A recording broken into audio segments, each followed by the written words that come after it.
नमस्कार दोस्तों, स्वागत है। एससीएस, यूपीएससी और कोई भी पीसीएस और साथ साथ एसएससी और उसके अलावा जो भी आने वाले एग्जाम है सबके लिए जहाँ जहाँ इतिहास आता है, हिस्ट्री आती है, उसके लिए बेहद इंपॉर्टेंट हमारी क्लासेस चल रही हैं। उसी सीरीज में हमारा एक और लेक्चर है। आज लेक्चर नंबर 10 होने वाला है। शुरुआत करते हैं लेक्चर की, लेकिन सबसे पहले हम बात कर लेते हैं कि टॉपिक क्या रहने वाला है। भारतीय राष्ट्रीय आंदोलन हम पढ़ रहे हैं कब से कब तक, 1885 से लेकर 1947, जहां कांग्रेस का योगदान भारत को आज़ाद करवाने में रहा है। तो शुरुआत करते हैं एक मोटिवेशन कोट के साथ। ठीक है, टॉपिक आप जान गए हैं, राष्ट्रीय आंदोलन 1885 से लेकर 1947 तक, जहां कांग्रेस का महत्वपूर्ण योगदान था। या तो आप अपनी जर्नी में लग जाओ, नहीं तो लोग आपको अपनी जर्नी में शामिल कर लेंगे। हाँ जी, या तो आप अपनी एक जर्नी बनाएं, मेहनत करें, उसमें लग जाएं, नहीं तो आप दूसरे के सपनों को पूरा करते रहेंगे, उन्हीं की जर्नी में आप शामिल कहीं ना कहीं भागीदार रहेंगे और कुछ नहीं रहेंगे बस। तो शुरुआत करते हैं आज पहले क्वेश्चन के साथ। क्वेश्चन क्या रहने वाला है, इनमें से कौन उग्र राष्ट्रवाद के उल्लेखनीय नेताओं में से नहीं था। कहने का मतलब कौन सा इनमें से गर्म दल का नेता नहीं था, उग्रवादी चरण का नेता नहीं था। गोपाल कृष्ण गोखले, बिपिन चंद्र पाल, लोकमान्य तिलक या लाला लाजपत राय। भैया कौन थे गर्म दल या उग्र राष्ट्रवाद? तो भैया वो कौन थे? वो थे, आप सभी अच्छे से जानते हैं, वो थे लाल वालपाल यानी लाला लाजपत राय, लोकमान्य तिलक और बाल यानी बिपिन चंद्र पाल या लोकमान्य तिलक। एक ही बात है, बिपिन चंद्र पाल, अरविंदो घोष, वो चार थे। लेकिन गोपाल कृष्ण गोखले भैया नरम दल में है। ये नरम दल के नेता थे, ना कि उग्र राष्ट्रवाद के। ये गरम दल के नहीं थे, ये नरम दल के थे। उग्र राष्ट्रवाद का मतलब गरम दल। ठीक है जी, तो ये आंसर है। अगला क्वेश्चन, राष्ट्रीय आंदोलन में निम्न में से किसको नरम दलीय के तौर पर नहीं जाना जाता?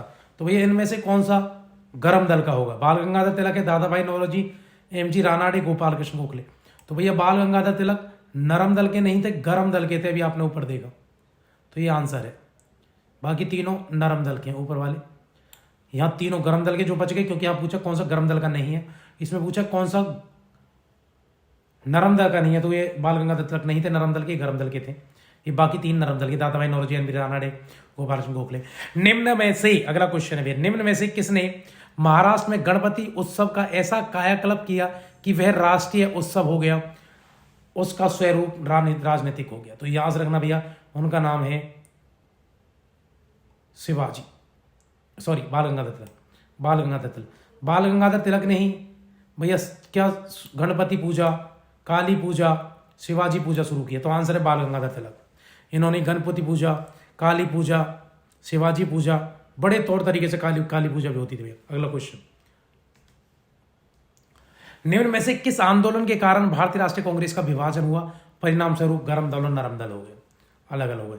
स्वदेशी आंदोलन, भारत छोड़ो आंदोलन, असहयोग आंदोलन। भैया स्वदेशी आंदोलन में गरम दल वालों को क्या प्रसिद्धि मिली, और उसके बाद दोनों के विचार अलग थे, और उन्हें साथ में सूरत में लड़ाई हुई, सूरत की फूट पड़ी, और गरम दल नरम दल दोनों बिल्कुल अलग हो गए, और गरम दल वाले कांग्रेस छोड़कर चले गए। बच्चों, किसने भारतीय राष्ट्रीय कांग्रेस, 1907 सूरत की बात थी।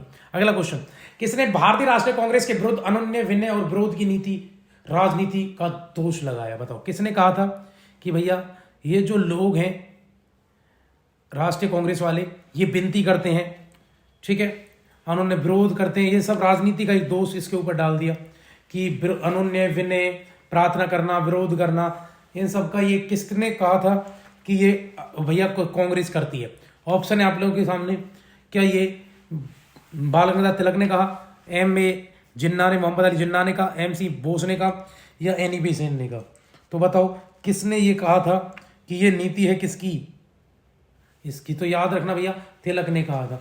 तिलक ने कहा था बेसिकली कांग्रेस, भारतीय राष्ट्रीय कांग्रेस यानी नरम दल वालों के लिए, बाल गंगाधर तिलक ने, कि भैया ये जो नरम दल के लोग हैं अंग्रेजों के सामने हाथ जोड़ते हैं, विनती करते हैं, ये इनका विरोध का तरीका है, पैर पड़ते हैं। ऐसा नहीं होना चाहिए, बल्कि अंग्रेजों को मारकर देश से बाहर भगाना चाहिए, भय पैदा करके। निम्न में से किस भारतीय राष्ट्रीय कांग्रेस के किस अधिवेशन में कांग्रेस के अध्यक्ष के चुनाव के रूप में सुभाष चंद्र बोस पट्टाभी सीतारामैया को पराजित किया? भैया जीते तो हरिपुरा में थे, लेकिन त्रिपुरी जो अधिवेशन था, त्रिपुरी संकट भी हो गया 1939 में। तो वहां पर त्रिपुरी ये जगह है ना मध्य प्रदेश में, जबलपुर में, तो वहां पर पट्टाभी सीतारामैया को पराजित किया था किसने? सुभाष चंद्र बोस ने। ठीक है, बाल गंगाधर तिलक को किसने अशांति का जनक कहा है? तो वैलेंटाइन सिरोल ने। जो वैलेंटाइन सिरोल है, सिरोल है, ये भैया जो इतिहासकार है, इन्होंने कहा जो बाल गंगाधर तिलक अशांति के जनक है, ये स्टेटमेंट है वैलेंटाइन सिरोल के। ठीक है, सिरोल या चिरोल जो लिखा होता है, ये चिरोल भी है, सिरोल भी लिखा होता है इनका नाम। सुभाष चंद्र बोस के राजनीतिक गुरु कौन थे बताओ। किसको सुभाष चंद्र बोस ने राजनीतिक गुरु माना? जी के गोखले, सीआर दास, बिपिन चंद्रपाल या बाल गंगाधर तिलक? बताइए, बहुत इंपॉर्टेंट क्वेश्चन है ये। वीडियो को शेयर कर दीजिए।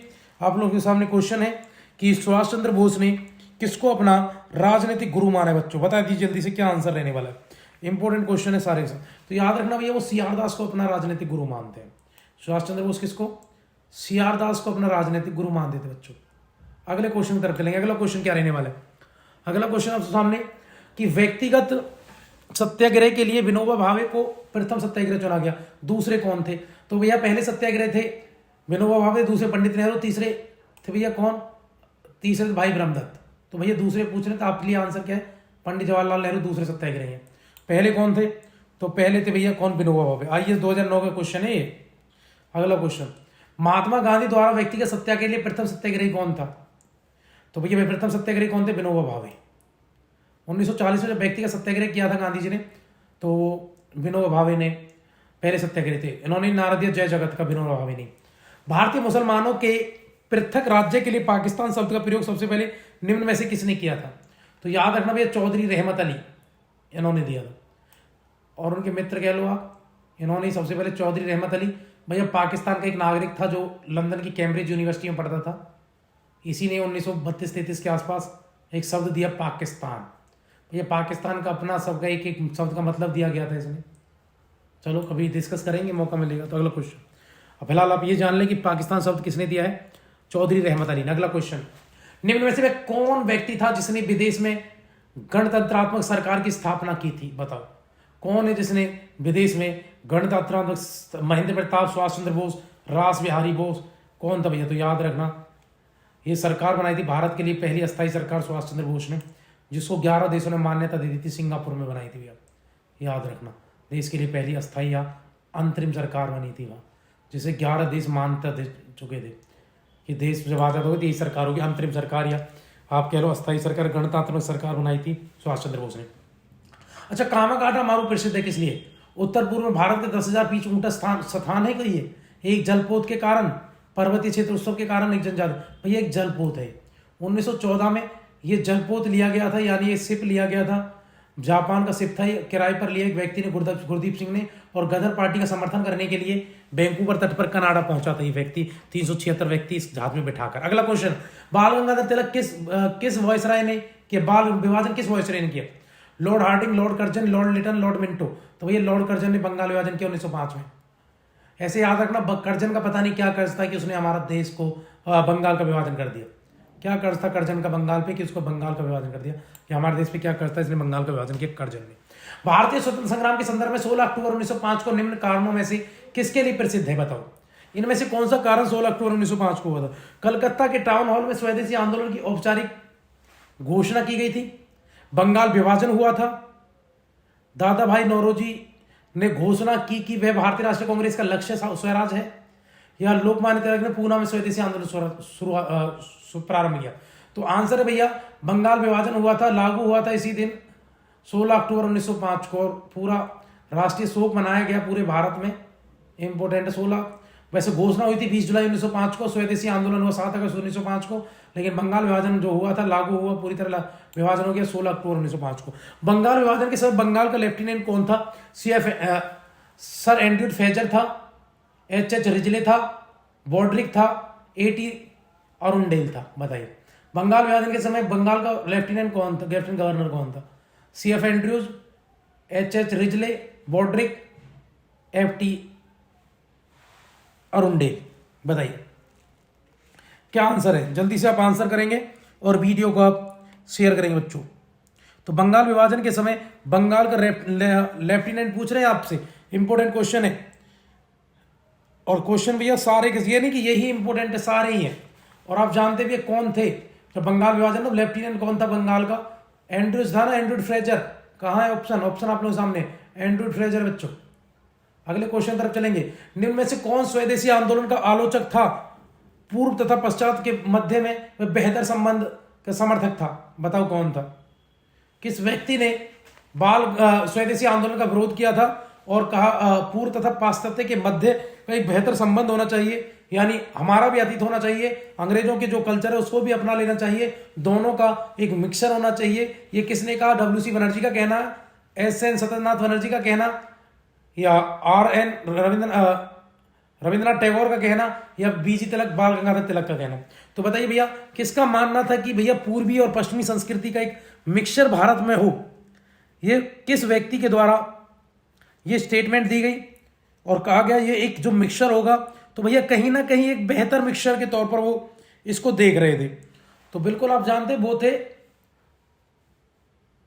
रविंद्रनाथ टैगोर, क्योंकि आप देखेंगे पहले तो रविंद्रनाथ टैगोर ने विरोध किया था बाल गंगा इसका स्वदेशी आंदोलन का, विरोध नहीं किया था, साथ दिया था जब पहला 1905 में हुआ था उसके खिलाफ। उसके अलावा जब गांधी जी ने असहयोग आंदोलन किया था तो उसका विरोध में थे ये स्वदेशी, जब स्वदेशी बहिष्कार का जो नारा दिया था। तो इन्होंने कहा ऐसा नहीं होना चाहिए, कोई फायदा इससे होता नहीं है, होना क्या चाहिए पश्चिम और पूर्व का ना एक मिक्सचर हो कल्चर में, पश्चिमी चीजों को भी आप अपनाएं, अपनी तो है ही है, तो यानी भारत यानी पूर्वी क्षेत्र तो है ही है, पूर्वी कल्चर तो हमारा है ही, तो दोनों का एक मिक्सचर हो, तब एक बेहतर आप अच्छे से समाज, एक संस्कृति, आप एक कल्चर एक देख पाएंगे भारत में। तो वो ये मानना रविंद्रनाथ टैगोर का चाहिए। ठीक है, अगला क्वेश्चन, बंगाल में ब्रिटेन की वस्तुओं के बहिष्कार का सुझाव सर्वप्रथम किसने दिया? किसने कहा था कि भैया बंगाल में ब्रिटेन की वस्तुओं का बहिष्कार कर दो, स्वदेशी और बहिष्कार के इस नारे को बुलंद करवा दिया? वो व्यक्ति कौन था जिसने सबसे पहले स्वदेशी को अपनाने और ब्रिटेन की वस्तुओं के बहिष्कार की बात की गई थी? बताएं भैया जल्दी से आप लोग बताएं, इंपॉर्टेंट बहुत है, सारे के सारे क्वेश्चन बेहद इंपॉर्टेंट है, आप वीडियो को भी शेयर करते रहिएगा। तो भैया वो थे के मित्र, कृष्ण कुमार मित्र, जिन्होंने बंगाल विभाजन के समय पेपर में लिखा था कि अगर अंग्रेजों ने बंगाल विभाजन किया तो हम स्वदेशी आंदोलन। तो इन्होंने ये कहा था कि विदेशी वस्तुओं का बहिष्कार कर दो, इन्हीं का सुझाव था। 1938 में भारतीय राष्ट्रीय कांग्रेस के अध्यक्ष कौन थे? तो सुभाष चंद्र बोस, 38-39 दोनों में, लेकिन जब त्रिपुरी संकट हुआ तो सुभाष चंद्र बोस ने ये छोड़ दिया। तो 1938 में हरिपुरा सेशन था भैया गुजरात का, जिसमें अध्यक्ष चुने गए थे कौन? जवाहरलाल नेहरू। यहीं पर इन्होंने प्रजामंडल आंदोलन का समर्थन कर दिया था। अब प्रजामंडल आंदोलन क्या था? 1932 से लेकर 1938 तक भैया मध्य प्रदेश गुजरात में एक आंदोलन चल रहा था, प्रजामंडल आंदोलन। उसका उद्देश्य क्या था? इसका उद्देश्य था कि भैया अंग्रेज ने एक परमानेंट सेटलमेंट लेके आए थे, यानी 20 साल के लिए टैक्स इन्होंने निर्धारित कर दिया था अंग्रेजों ने, और कह दिया भैया 20 साल तक ये टैक्स रहेगा और अगले हर 5-5 साल पर टैक्स बढ़ता रहेगा, कुछ ऐसा उन्होंने कह दिया। और इसके अलावा जो टैक्स कलेक्ट करते थे वो तालुकदार जमींदार थे, और जमींदारों से कह दिया कि आप बिचौलिए हैं, आप जितना किसानों से ज्यादा इकट्ठा कर पाएंगे, ज्यादा ले पाएंगे, वो आपका बचेगा, जितना हमारे पास जमा कर देना। तो भैया जमींदारों ने, तालुकदारों ने गरीब किसानों का शोषण करना शुरू कर दिया। गरीब किसान बहुत परेशान हुए, इतने सारे सोचे, इतने सारे टैक्स, इतने सारी चीजों से। तो भैया उन्होंने अपने छोटे छोटे मंडल बना लिए, जब इतने उन पर जुल्म किया जा रहा था, तो फिर उन्होंने क्या किया, अपने ग्रुप बनाए, फिर जाके छोटे छोटे मंडल, वही प्रजा मंडल कहलाए, और जमींदारों तालुकदारों को पीटना शुरू कर दिया। ठीक है, मारना शुरू कर दिया। यही था प्रजामंडल। अगला क्वेश्चन, स्वदेशी और बहिष्कार की पहली बात किस घटना के दौरान संघर्ष की विधि के रूप में अपनाई गई? बताओ। तो सबसे पहले स्वदेशी और बहिष्कार कहां देखे गए? बंगाल विभाजन के विरोध में, याद रखना पहली घटना यही हुई थी, बंगाल विभाजन के विरोध में सबसे पहले स्वदेशी एवं बहिष्कार आंदोलन आपने देखा बच्चों। अगले क्वेश्चन की तरफ चलेंगे। अगला क्या है? 1905 में लॉर्ड कर्जन द्वारा किया गया बंगाल का विभाजन कब तक बना रहा? बताओ। 1905 में लॉर्ड कर्जन द्वारा किया गया बंगाल का विभाजन कब तक बना रहा? प्रथम विश्व युद्ध तक, जिसमें अंग्रेजों को भारतीय सैनिकों की आवश्यकता पड़ी और विभाजन समाप्त किया गया। सम्राट जॉर्ज पंचम द्वारा दिल्ली में 1911 के शाही दरबार में कर्जन के अधिनियम को निराकृत किए जाने तक, महात्मा गांधी द्वारा अपनाया सविनय अवज्ञा आंदोलन आरंभ करने तक, या भारत के 1947 में हुए विभाजन तक, जब पूरी बंगाल पूरी पाकिस्तान बन गया? तो बताइए 1905 में लॉर्ड कर्जन द्वारा दिया गया बंगाल का विभाजन कब तक बना रहा? तो भैया जब जॉर्ज पंचम आए थे 1911 में, शाही दरबार लगा था, तो उन्होंने आकर बंगाल विभाजन को रद्द करने की घोषणा की थी, और इन्हीं की घोषणा के साथ 12 दिसंबर 1911 को बंगाल विभाजन रद्द हो गया बच्चों। अगले क्वेश्चन तरफ चलेंगे। अगला क्वेश्चन क्या रहने वाला है? अगला क्वेश्चन, मद्रास में स्वदेशी आंदोलन का नेतृत्व किसने किया था? भैया इंपॉर्टेंट है। अच्छा ये बता, तमिलनाडु से कौन थे जब स्वदेशी आंदोलन हो रहा था? तो तमिलनाडु में स्वदेशी आंदोलन का, असहयोग आंदोलन के समय कौन समर्थन कर रहे थे? तो तमिलनाडु में थे राजगोपालाचारी बच्चों। कौन थे? राजगोपालाचारी थे तमिलनाडु। वीडियो को आप शेयर कर दो और ज्यादा से ज्यादा लोगों को आप हमारी वीडियो के साथ जोड़ दें, क्योंकि सारी की सारी वीडियो बेहद इंपॉर्टेंट है जी। बिल्कुल क्रीम क्वेश्चन पे ही हम बात करते हैं, तो याद रखना। निम्न में से किसने स्वदेशी आंदोलन का नेतृत्व, भैया एक सेकंड रुके, क्योंकि मद्रास से स्वदेशी आंदोलन का नेतृत्व जो किया है वो पिल्लई ने किया था, चिदम्बरम पिल्लई। ऐसे होगा, ये सविनय अवज्ञा आंदोलन के समय थे। और जहां तक कि याद ही आ गया मुझे कि आंसर है चिदम्बरम पिल्लई, ऊपर वाला आंसर नहीं है, आंसर है ये। तो कौन थे बच्चों, आंसर करेंगे आप लोग। चिदम्बरम पिल्लई ने स्वदेशी आंदोलन का नेतृत्व किया था, कहां से, मद्रास से। अगला क्वेश्चन, निम्न में से किसने स्वदेशी आंदोलन का नेतृत्व दिल्ली में किया, बताओ। स्वदेशी आंदोलन का नेतृत्व दिल्ली में किसने किया था, जल्दी बताएं, वीडियो को शेयर कर दो जल्दी जल्दी और आंसर बताओ मुझे। तो कौन थे, बाल गंगाधर तिलक थे, अजीत सिंह थे, लाला लाजपत राय थे, सैयद हैदर रजा थे। तो भैया याद रखना आंसर है सैयद हैदर रजा थे, दिल्ली से स्वदेशी आंदोलन का समर्थन करने वाले। अगले क्वेश्चन की तरफ चलेंगे। अगला क्वेश्चन क्या है, पूना पैक्ट किससे संबंधित है, दलित वर्ग से, हिंदू मुस्लिम एकता से, संविधान प्रगति से, या भैया दलित वर्ग से। दलितों के लिए आरक्षण की मांग हुई पूना पैक्ट 1932 में, अंबेडकर ने ये मांग कर ली थी। और गांधी और अंबेडकर के बीच ये पैक्ट हुआ था, पूना पैक्ट 1932 में हुआ था, भैया याद रखना, 24 सितंबर 1932। अगला क्वेश्चन, स्वदेशी की भावना से ओतप्रोत भारत के चरमपंथी राष्ट्रवादी आंदोलन काल के संदर्भ में निम्न कथन सही नहीं है, तो बताओ। इनमें से एक सही नहीं है, बाकी सही होंगे। लियाकत हुसैन ने बारीवाल के मुस्लिम किसानों के आंदोलन को उनका नेतृत्व किया। 1858 राष्ट्रीय शिक्षा योजना के सतीश चंद्र मुखर्जी द्वारा तैयार की गई। बंगाल नेशनल कॉलेज स्थापना 1900 प्रधानाचार्य अरविंद घोष थे। टैगोर ने आत्मशक्ति की उपासना का उपदेश दिया और मुख्य उद्देश्य गांवों के सामाजिक आर्थिक पुनरुद्धार करना था। बताएं आप लोग क्या इसका आंसर रहेगा। एक स्टेटमेंट, एक भारी भरकम स्टेटमेंट आप लोगों के सामने मेरे प्यारे बच्चों, स्वदेशी की भावना को लेकर आप लोगों के सामने एक स्टेटमेंट है, उसको अच्छे से आप लोग भी पढ़ें और इसका आंसर करने की कोशिश करें।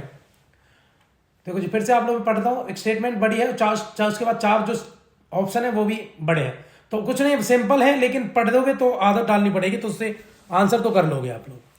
तो स्वदेशी की भावना से ओतप्रोत भारत के चरमपंथी राष्ट्रवाद आंदोलन काल के संदर्भ में निम्न में से कौन सा कथन सही नहीं।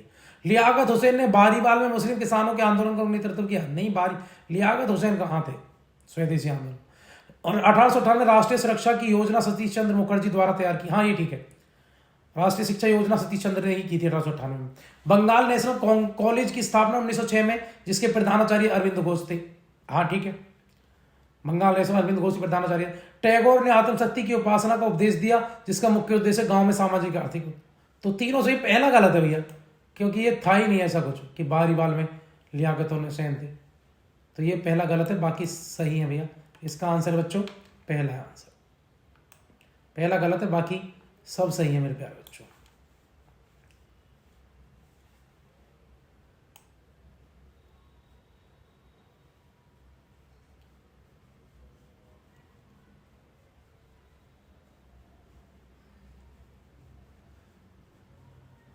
ठीक, चलो। ब्रिटिश पत्रकार HW नेविशन जुड़े हैं किससे, अशोक आंदोलन से, सविनय अवज्ञा आंदोलन, स्वदेशी आंदोलन, भारत छोड़ो आंदोलन। ब्रिटिश पत्रकार HW नेविशन किससे जुड़े हैं, बताओ। किस घटना से ये व्यक्ति जुड़ा हुआ है जो आप लोगों के सामने है, नाम भी आप लोगों के सामने लिखा हो उस व्यक्ति का, इंपोर्टेंट व्यक्ति है, जल्दी से वीडियो शेयर कर दो, बताओ क्या आंसर रहने वाला है। तो HW नेविशन स्वदेशी आंदोलन से थे, अशोक थे, सविनय स्वदेशी थे, तो भैया स्वदेशी आंदोलन से जुड़े। आंसर क्या है, आंसर है प्यारे बच्चों स्वदेशी आंदोलन से जुड़े हैं। चलो अगले क्वेश्चन की तरफ चलते हैं। अगला क्वेश्चन क्या, स्वदेशी आंदोलन के संदर्भ में कथनों में से कौन सा सही नहीं है। एक सही नहीं होगा, बाकी सब सही होंगे। कुछ विशिष्ट मुसलमान आंदोलन में शामिल हुए, ओके। आंदोलन ने बंगाल किसानों को न तो अधिक प्रभावी किया और न ही वे इसमें शामिल हुए, यह बंगाल तक सीमित रहा।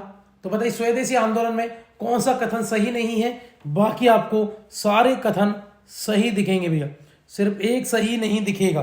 तो बता दीजिए वो कौन सा सही नहीं है, बाकी आपको सब सही दिखेंगे। तो कुछ स्वदेशी मुसलमान इस आंदोलन में शामिल थे, कुछ विशिष्ट मुसलमान आंदोलन में शामिल थे, ठीक है। स्त्रियों ने आंदोलन सक्रिय, ठीक है, बिल्कुल भाई, शराब की दुकानों पर धरना देना महिलाओं का तो काम था। आंदोलन ने बंगाल के किसानों को ना तो अधिक प्रभावी किया और ना ही इसमें शामिल हुए। आंदोलन ने बंगाल के किसान, हाँ बंगाल के किसान इसमें शामिल, स्वदेशी आंदोलन हाँ इतने शामिल नहीं थे, मजदूर तो ठीक थे, ये बंगाल तक सीमित था, नहीं भैया, बंगाल के बाहर था भाई। गरम दल और नरम दल का एक विचार यही तो टकराव कर रहा था। गरम दल वाले कह रहे थे पूरे भारत में फैलाना है, नरम दल वाले कह रहे थे बंगाल तक रहने दो, तो ये पूरे भारत में फैल चुका। तो इसके यही गलत है, बाकी आपको सब सही देंगे। भारतीय राष्ट्रीय कांग्रेस के वर्ष 1906 में विख्यात कलकत्ता अधिवेशन में 4 संकल्प पारित किए थे 1906 में कांग्रेस ने। सूरत में 1907 में हुए कांग्रेस अगले अधिवेशन में इन चारों संकल्पों को स्वीकार करने और उन्हें अस्वीकृत करने का प्रश्न पर कांग्रेस विभाजन हो गया। तो बताओ निम्न में से कौन सा संकल्प इन चारों में से नहीं था? बाकी 4 थे, उनमें चारों में से नहीं था, जिसमें 1907 में ये बात रखी गई और 1907 में जब हो रहे तो इनमें से 4 में एक नहीं था, बाकी सारे संकल्प थे बच्चों। तो बताएं आंसर क्या रहने वाला है? वीडियो को आप शेयर कर दो, बताएं आंसर क्या है।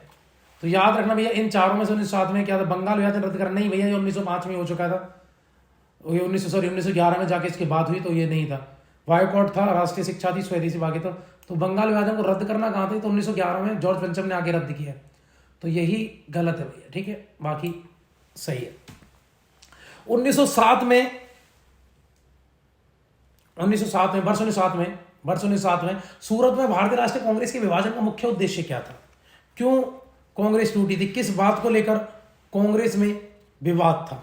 लॉर्ड मिंटो द्वारा भारतीय राजनीति में सांप्रदायिक की भावना पैदा करना, अंग्रेज सरकार के साथ नरमपंथियों की वार्ता की क्षमता में के बारे में चरमपंथियों ने विश्वास का अभाव, मुस्लिम लीग की स्थापना, भारतीय राष्ट्रीय कांग्रेस का अध्यक्ष निर्वाचन हो सकने में अरविंद घोष की असमर्थता। तो बताइए किस कारण इनमें विभाजन का मुख्य कारण बना बच्चों? बताएं आप लोग।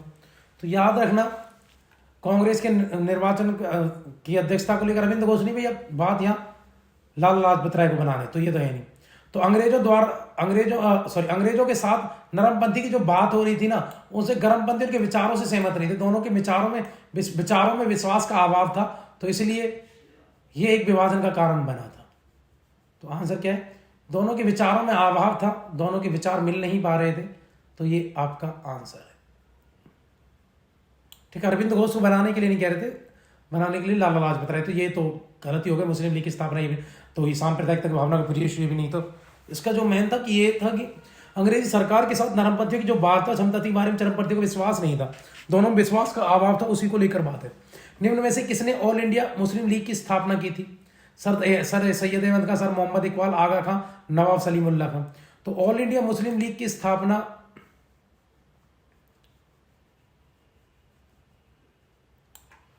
सर सैयद अहमद खां, सर मोहम्मद इकबाल, आगा खां, नवाब सलीमुल्लाह खां। तो बताइए निम्न में से किसने ऑल इंडिया मुस्लिम लीग की स्थापना की थी? बताएं, बहुत इंपॉर्टेंट क्वेश्चन है, वीडियो को आप शेयर कर दीजिए। मैं आप लोगों के सामने क्वेश्चन आप लोग के सामने रखा हुआ है, बहुत इंपॉर्टेंट क्वेश्चन है ये। तो बताओ इनमें से कौन था मुस्लिम लीग के उसमें था? सर सैयद अहमद खान नहीं, सर मोहम्मद इकबाल, आगा खां, सलीम, भैया दोनों ही थे ये, लेकिन जो इंपॉर्टेंट थे वो सलीमुल्लाह खां थे। दोनों ही आंसर है। आंसर क्या बच्चों? दोनों। आयोग ने जब भी क्वेश्चन पूछा होगा तो भैया फिर ये दोनों ही थे, लेकिन इंपोर्टेंट जो था वो सलीमुल्लाह खां था, नीचे वाला ज़्यादा इंपोर्टेंट था। ठीक है जी, ज़्यादा इंपोर्टेंट कौन सा था? तो ज़्यादा इंपोर्टेंट ये था। ठीक है, अगला क्वेश्चन, भारतीय स्वतंत्रता संघर्ष के संदर्भ में निम्न में से कौन सा कथन सही नहीं है? हकीम अजमल खां राष्ट्रवादी तथा चरमपंथी अरहार आंदोलन शुरू करने वाले नेताओं में से थे। भारतीय राष्ट्रीय कांग्रेस के संगठन के समय सर अहमद खां इसका विरोध किया था। 1900 में गठित अखिल भारतीय मुस्लिम लीग ने बंगाल के विभाजन और अलग निर्वाचन समूह बनाए रखने का प्रबल विरोध किया। मौलाना बरकतुल्लाह और मौलाना अब्दुल्ला सिंधी काबुल में भारत के अंत्यकालीन सरकार का गठन करने वालों में से थे। बताइए क्या आंसर रहेगा? आप लोगों के सामने कुछ स्टेटमेंट दी हुई है और इसको बताएं आप लोग क्या इसका आंसर रहने वाला। भारतीय स्वतंत्रता संघर्ष के संदर्भ में कथन का सही नहीं है। हकीम अजमल खां राष्ट्रवादी तथा चरमपंथी अरहर आंदोलन शुरू करने वाले नेताओं में से थे। हाँ बिल्कुल ठीक है, हकीम अजमल खां थे। भारतीय राष्ट्रीय कांग्रेस के संगठन में समय समय पर सैयद अहमद खां इसका विरोध किया। हाँ बिल्कुल, भारतीय राष्ट्रीय सर सैयद अहमद खां ने विरोध किया अंग्रेजों के समर्थन। 1906 में गठित अखिल भारतीय मुस्लिम लीग ने बंगाल विभाजन और अलग निर्वाचन समूह जाने का प्रबल विरोध था। बंगाल विभाजन और अलग निर्वाचन समूह बनाने के प्रबल विरोधी थे। तो बताइए क्या आंसर रहेगा बच्चों? हाँ बिल्कुल विरोधी थे, ठीक है। मौलाना बराकतुल्ला और मौलाना अब्दुल सिंदी काबुल में भारत के अंतकालीन सरकार के गठन करने वाले बालों में। नहीं नहीं, ऐसा कोई नाम नहीं, यही आंसर है, यही आंसर। अच्छा, ये नाम थे ही नहीं। हाँ, तो ये आंसर है। आंसर क्या गलत है? बाकी तीनों सही है, ये गलत है। चौथा वाला गलत है बच्चों। अगले क्वेश्चन की तरफ चलेंगे। अगला क्वेश्चन क्या? सन 1908 में अखिल भारतीय मुस्लिम लीग की एक लंदन शाखा स्थापित की गई। तो बताइए, अखिल भारतीय मुस्लिम लीग की लंदन में शाखा किसने स्थापित की थी? जल्दी से बताएं आप लोग, बहुत इंपॉर्टेंट क्वेश्चन हुआ। क्वेश्चन आप लोगों के सामने, सन 1908 में अखिल भारतीय मुस्लिम लीग की लंदन में एक शाखा की स्थापना की गई थी बच्चों। वो शाखा जो थी, उस शाखा का संस्थापक कौन था? आप लोगों के सामने आंसर ये, सॉरी क्वेश्चन ये। तो बताइए कौन था? आगा खान की अध्यक्षता में हुई थी, अमीर अली की अध्यक्षता में हुई थी, लियाकत अली की में, एम ए जिन्ना की में। तो याद रखना भैया, आंसर है अमीर अली की अध्यक्षता में स्थापित हुई थी। अमीर अली की अध्यक्षता में स्थापित हुई थी। ठीक है जी, अगला क्वेश्चन। 1905 के इंडियन काउंसिल एक्ट में किस बात की व्यवस्था की गई थी? बताओ। द्वैध शासन प्रणाली की, सांप्रदायिकता, प्रतिनिधित्व की, संघीय व्यवस्था की, प्रांतीय व्यवस्था की। 1909 के इंडियन काउंसिल एक्ट में किसकी बात हुई थी? तो भैया सांप्रदायिक प्रतिनिधित्व किया गया था, या द्वैध शासन आया था, ये संघीय व्यवस्था की थी, ये प्रांतीय शासन था। तो क्या था इसमें? वही आपसे पूछा जा रहा है, बताओ क्या था? तो भैया बताएं जल्दी से, बहुत इंपॉर्टेंट क्वेश्चन है, वीडियो सारी इंपॉर्टेंट है। तो जब जाने सांप्रदायिक मुसलमानों के लिए पहली बार चुनाव की व्यवस्था हुई थी, याद रखना ये आंसर है। द्वैध शासन 1919 में आया था, ना कि 1909 में, है ना। 1909 के इंडियन काउंसिल एक्ट में किस बात की व्यवस्था हुई थी? सांप्रदायिक। दिल्ली भारत की राजधानी कब बनी? तो भैया याद रखना 1911। घोषणा 11 में बनी, 12 में, लेकिन ऑप्शन में 12 नहीं है, तो 11 में घोषणा हुई थी। आंसर हम 11 करेंगे। ठीक है, ओके। अतिवादियों एवं उदारवादियों के पुनर्मिलन की प्रक्रिया में शिल्पी निम्न में से कौन थे? अतिवादियों और उदारवादियों की पुनर्मिलन में की प्रक्रिया में शिल्पी निम्न में से कौन थे? दोबारा इनको किसने मिलवाया? एनी बेसेंट, मैडम कामा, जिन्ना, फिरोज शाह मेहता। तो भैया इन दोनों के मिलन में इंपोर्टेंट एनी बेसेंट का रोल है। एनी बेसेंट, बाल गंगाधर दोनों का था, लेकिन एनी बेसेंट का रोल आप याद रखें इनको मिलवाने में दोबारा। 1916 में जब लखनऊ में मिले ये, तो 1916 में दोबारा जहां अध्यक्ष अंबिका चरण मजूमदार था, गरम दल नरम दल का ऐतिहासिक मिलन हुआ था 1916 में, वहां अध्यक्ष अंबिका चरण मजूमदार थे। तो ये जब दोनों को मिलाने का काम किया है, एनी बेसेंट का था। अगले क्वेश्चन तरफ चलते हुए, एनी बेसेंट होम रूल आंदोलन प्रारंभ करने के लिए उत्तरदायी? बिल्कुल ठीक है।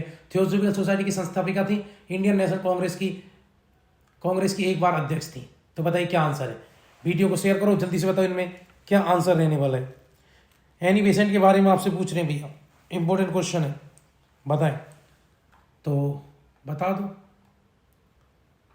होम रूल प्रारंभ किया? बिल्कुल किया था। थियोसॉफिकल सोसाइटी के संस्थापक ये नहीं थे। थियोसॉफिकल सोसाइटी भैया 1875 में बनी थी, कहाँ? न्यूयॉर्क में। उसके संस्थापक कौन थी? मैडम ब्लावत्स्की और कर्नल ऑलकॉट थे। न्यूयॉर्क में बनी थी जो, कब? 1875 न्यूयॉर्क में, अमेरिका में। इंडियन नेशनल कांग्रेस की अध्यक्ष बनी थी एक बार, बिल्कुल ठीक है, 1917 में बनी थी, कलकत्ता अधिवेशन में। 1-3 से 1-3 कहाँ है? तो आंसर भैया तीसरा, 1-3 आंसर। क्या है बच्चों? आंसर है 1-3। अगले क्वेश्चन में, ऑपरेशन रूबिकॉन वह कूट शब्द था जिसे भारत में ब्रिटिश सरकार द्वारा निम्न के लिए प्रयोग किया गया था। बताओ, ऑपरेशन रूबिकॉन किसके लिए था बच्चों? जल्दी से जल्दी बताएंगे। ऑप्शन आप लोगों के सामने। जेल में गांधी का आमरण अनशन था, जयप्रकाश नारायण की गतिविधियां थी, गोलमेज सम्मेलन सहभागिता थे। तो ऑपरेशन रूबिकॉन था गांधी जी की जेल में आमरण अनशन, उसको कहते हैं ऑपरेशन रूबिकॉन। इस कूट के लिए कहते हैं ऑपरेशन रूबिकॉन, ये था। ठीक भैया। गांधी जी को गिरफ्तार किस ऑपरेशन के तहत किया? ऑपरेशन जीरो आवर के तहत। भारत छोड़ो आंदोलन के समय 1912 में गांधी जी को अरेस्ट किया गया था बच्चों। ऑपरेशन जीरो आवर, 1 घंटे से पहले गांधी की गिरफ्तारी की मांग की थी अंग्रेजों ने 1942 में। भारत छोड़ो आंदोलन समय 9 अगस्त को गांधी जी को गिरफ्तार किया था बच्चों। अगला क्वेश्चन है, तिलक एवं एनी बेसेंट द्वारा बनाए गए होम रूलिंग आंदोलन लोगों में, तिलक तथा एनी बेसेंट द्वारा बनाए गए होम रूल लीगों में को एक में मिला दिया गया क्या? कब? तो याद रखना, लीगों को एक में मिला दिया गया था। कब इनको एक कर दिया गया था? क्योंकि 1916 में भारत में होम रूलिंग आंदोलन हुआ था, ये आप अच्छे से जानते हैं। ये कहने दोनों को एक कर दिया गया था, कब कर दिया गया था? जल्दी बताएं आप लोग। तो भैया 1916 में, तो 1918 में दोनों को एक साथ एक कर दिया था। 1918। अगला क्वेश्चन, भारतीय स्वतंत्रता संघर्ष के संदर्भ में निम्न घटनाओं पर विचार कीजिए। तो पहला भाई रॉयल इंडियन नेवी गदर, भारत छोड़ो आंदोलन या द्वितीय गोलमेज सम्मेलन। भैया द्वितीय गोलमेज सम्मेलन कब हुआ? 1932 में, भारत छोड़ो आंदोलन 42 में और रॉयल इंडियन नेवी गदर 1946 में। तो 3-2-1 है, 3-2-1 आंसर ये क्या आंसर प्यारे बच्चों ये। अगला क्वेश्चन 3-2-1, गांधी के सत्याग्रह रणनीति में निम्न में से किसे सबसे अंतिम स्थान मिला? बताओ। सबसे अंतिम स्थान की रणनीति क्या? बहिष्कार था, धरना था, उपवास था, हड़ताल थी। बताओ जल्दी बताएं, बहुत इंपॉर्टेंट क्वेश्चन है, जल्दी जल्दी आंसर कर दीजिए इसका, क्या आंसर रहने वाला है। तो भाई हड़ताल की गांधी सबसे अंतिम, हड़ताल सबसे लास्ट में। गांधी जी कहते बहिष्कार करो, धरना करो, उपवास करो, लेकिन हड़ताल अंतिम विकल्प है, तो हड़ताल को सबसे लास्ट में स्थान मिला। अगला क्वेश्चन, गांधी जी के अनुसार हिंसा का क्रूरतम रूप क्या है? गरीबी का स्थायित्व, गौवध, मानव हत्या, महिला और बच्चों का उत्पीड़न। सबसे ज्यादा गरीबी क्या है? गांधी जी का क्या कहना था बताएं आप लोग, किसको गांधी जी ने सबसे ज्यादा गरीबी बताया? तो गरीबी, गांधी जी कहते गरीबी सबसे ज्यादा। हिंसा क्या है? हिंसा का क्रूर रूप है गरीबी। गरीबी सबसे ज्यादा हिंसा का क्रूर रूप है मेरे बच्चों, सबसे क्रूर रूप हिंसा का गरीबी है। हिंसा का सबसे क्रूर रूप है गरीबी, हिंसा का सबसे क्रूर रूप है गरीबी। आपको हमारी वीडियो अच्छी लगती है तो हमारी वीडियो को आप शेयर करेंगे, सब्सक्राइब करेंगे और ज़्यादा से ज़्यादा लोगों को हमारी वीडियो के साथ जोड़ेंगे। हमारी और भी बहुत सारी वीडियो पड़ी हुई हैं, उनको भी आप जाकर देखें हमारे चैनल पर। वीडियो को शेयर करो, सब्सक्राइब करो, चैनल को लाइक करो, बेल आइकन को हिट कर दो, जिससे आपको हमारी वीडियो टाइम पे मिलती रहे। जय हिंद, जय भारत।